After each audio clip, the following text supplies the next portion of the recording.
नमस्कार विद्यार्थी मित्रांनो, स्वागत आहे तुमचं आपल्या या यूट्यूब चॅनलवर। तुम्ही जर या चॅनलवर नवीन असाल तर सबस्क्राइब करायला विसरू नका। आज आपण पाहणार आहोत वर्ग 8वी विषय इतिहास, प्रकरण 6वे स्वातंत्र्य चळवळीच्या युगास प्रारंभ। आज आपण या प्रकरणाचा संपूर्ण स्वाध्याय तसेच या प्रकरणावर आधारित गृहपाठ पाहणार आहोत। चला तर मग स्वाध्यायाला सुरुवात करूया। प्रश्न पहिला अ, दिलेल्या पर्यायापैकी योग्य पर्याय निवडून विधाने पुन्हा लिहा। त्यामध्ये पहिलं विधान, भारत सेवक समाजाची स्थापना रिकामी जागा यांनी केली।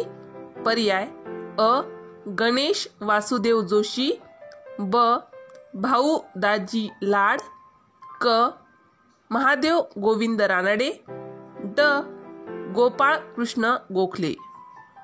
उत्तर आहे पर्याय क्रमांक ड, गोपाळ कृष्ण गोखले। आता हे उत्तर आपल्याला पुन्हा पूर्ण विधानामध्ये लिहायचं आहे। तर भारत सेवक समाजाची स्थापना गोपाळ कृष्ण गोखले यांनी केली। दुसरं विधान, राष्ट्रीय सभेचे पहिले अधिवेशन रिकामी जागा येथे भरवण्यात आले। पर्याय अ, पुणे, ब, मुंबई, क, कोलकाता, ड, लखनौ। उत्तर आहे पर्याय क्रमांक ब, मुंबई। राष्ट्रीय सभेचे पहिले अधिवेशन मुंबई येथे भरवण्यात आले। तिसरं विधान, गीता रहस्य हा ग्रंथ रिकामी जागा यांनी लिहिला। पर्याय अ, लोकमान्य टिळक, ब, दादाभाई नौरोजी, क, लाला लजपतराय, ड, बिपिनचंद्र पाल। उत्तर आहे पर्याय क्रमांक अ, लोकमान्य टिळक। गीता रहस्य हा ग्रंथ लोकमान्य टिळक यांनी लिहिला। अशा प्रकारे प्रश्न पहिला अ, दिलेल्या पर्यायापैकी योग्य पर्याय निवडून विधाने आपण पुन्हा लिहिली आहेत।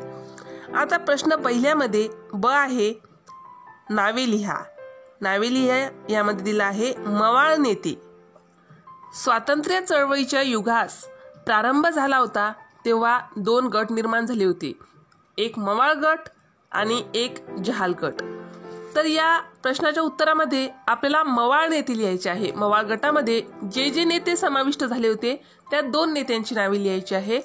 तर मवाळ नेते आहेत गोपाळ कृष्ण गोखले आणि फिरोजशाह मेहता, आणि जहाल गटामध्ये समाविष्ट झालेले जहाल नेते आहेत लोकमान्य टिळक आणि लाला लजपतराय। अशा पद्धतीने प्रश्न पहिला ब, नावे लिहा हा प्रश्न पूर्ण केला आहे। प्रश्न दुसरा, पुढील विधाने सकारण स्पष्ट करा। त्यासाठी पहिला प्रश्न दिला आहे, स्वातंत्र्य लढ्यात भारतीयांची अस्मिता जागृत झाली। याचं काय कारण आहे, का झाली भारतीयांची अस्मिता जागृत? तर उत्तर, पाश्चात्य शिक्षणामुळे स्वातंत्र्य, समता, लोकशाही इत्यादी मूल्यांची सुशिक्षित वर्गाला ओळख झाली। एशियाटिक सोसायटीच्या स्थापनेमुळे अनेक भारतीयांनी आणि पाश्चिमात्यांनी भारतीय संस्कृतीचा अभ्यास सुरू केला। संस्कृत, फारसी आणि भारतीय भाषातील हस्तलिखितांचा त्यांनी अभ्यास केला। प्राचीन भारतीय संस्कृतीच्या सखोल अभ्यासानंतर आपल्याला प्राचीन समृद्ध वारसा लाभला आहे याची या अभ्यासकांना जाणीव झाली व त्यातूनच स्वातंत्र्य लढ्यात भारतीयांची अस्मिता जागृत झाली। दुसरा प्रश्न आहे, भारतीय राष्ट्रीय सभेत दोन गट तयार झाले। उत्तर, राष्ट्रीय सभेच्या स्थापनेनंतर पहिल्या दशकात तिचे कार्य संथ गतीने चालू होते। त्यांच्या सनदशीर मार्गावर विश्वास होता। स्वातंत्र्यासाठी सरकारविरुद्ध संघर्ष अधिक तीव्र केला पाहिजे असे काही नेत्यांना वाटू लागले। राष्ट्रीय सभेची उद्दिष्टे आणि चळवळीचा सनदशीर मार्ग याबाबत एकमत असले तरी कार्यपद्धतीबाबत मात्र मतभेद होऊ लागले। शांततेचा, सनदशीर मार्गाचा पुरस्कार करणारे ते मवाळवादी आणि तीव्र संघर्षाचा आग्रह धरणारे ते जहालवादी असे दोन गट राष्ट्रीय सभेत निर्माण झाले. तिसरा प्रश्न, लॉर्ड कर्झनने बंगालची फाळणी करायचे ठरवले. लॉर्ड कर्झनने बंगालची फाळणी करायचे का ठरवले याची आपल्याला कारणे लिहायची आहेत. तर उत्तर, हिंदू आणि मुस्लिम समाजात फूट पाडून स्वातंत्र्य चळवळ दुर्बल करणे हे इंग्रजाचे मुख्य उद्दिष्ट होते. लॉर्ड कर्झन याने फोडा व राज्य करा या नीतीचाच वापर करून इंग्रज सत्ता बळकट करण्याचे ठरवले. बंगाल हा मोठा प्रांत असून त्याचा कारभार करणे प्रशासकीय दृष्ट्या अवघड आहे असे कारण पुढे केले गेले. प्रशासकीय सोय हे कारण सांगत 1905 साली लॉर्ड कर्झनने बंगाल प्रांताची फाळणी केली. अशा प्रकारे प्रश्न दुसरा, दिलेली विधाने सकारण आपण व्यवस्थित स्पष्ट केली आहेत. आता आहे प्रश्न तिसरा, टिपा लिहा. टिपा लिहिण्यासाठी पहिली टीप दिली आहे राष्ट्रीय सभेची उद्दिष्टे. राष्ट्रीय सभेची काय उद्दिष्टे आहेत ते आपल्याला उत्तरामध्ये लिहायचं आहे.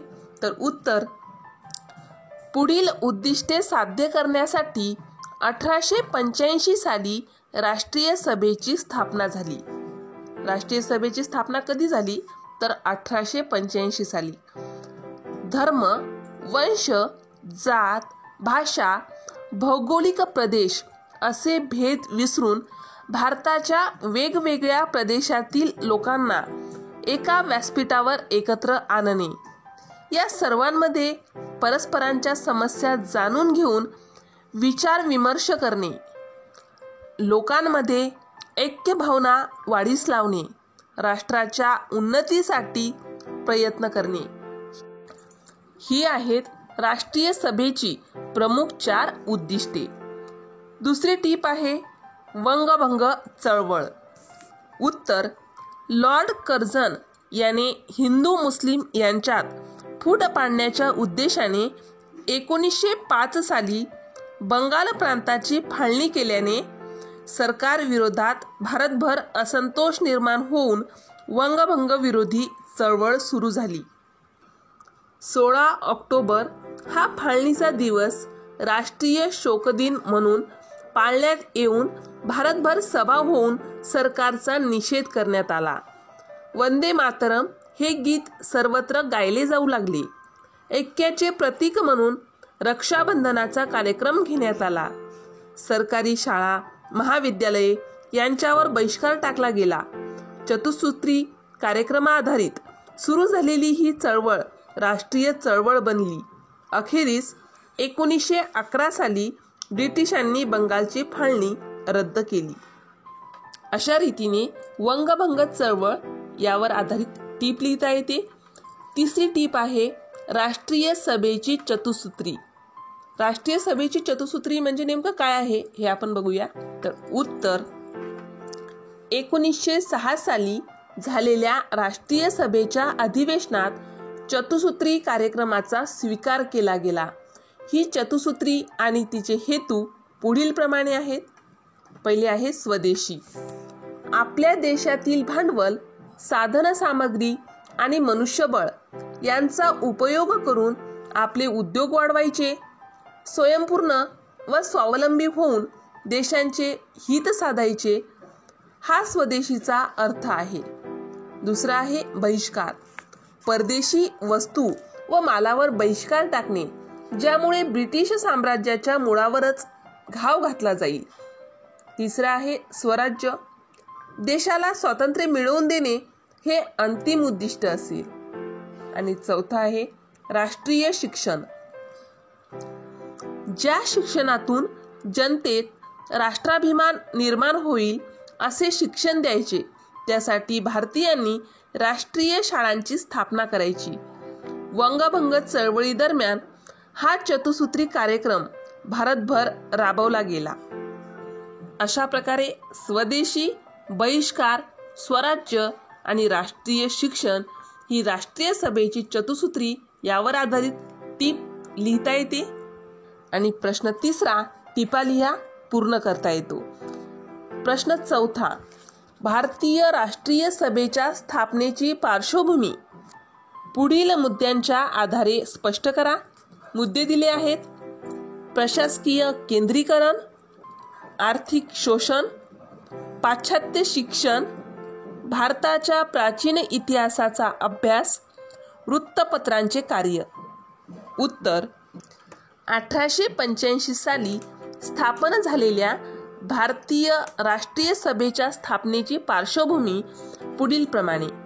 पहिला मुद्दा, प्रशासकीय केंद्रीकरण.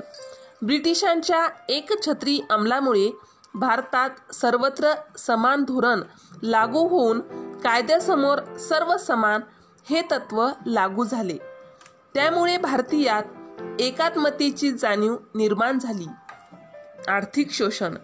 इंग्रजांच्या साम्राज्यवादी धोरणामुळे भारतीय उद्योगधंदे बंद पडले. शेतकरी हवालदिल झाले.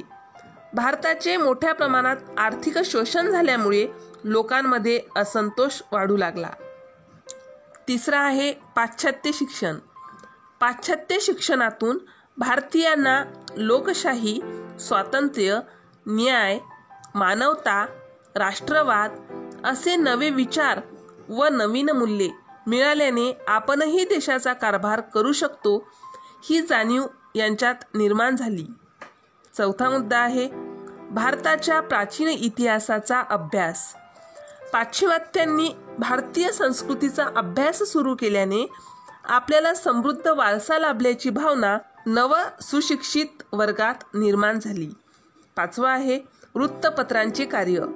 या काळात भारतात सुरू झालेली इंग्रजी व प्रादेशिक भाषांमधील वृत्तपत्रे व नियतकालिके सरकारच्या अन्याय्य धोरणांवर टीका करू लागली. त्यातून सामाजिक आणि राजकीय जागृती होऊ लागली.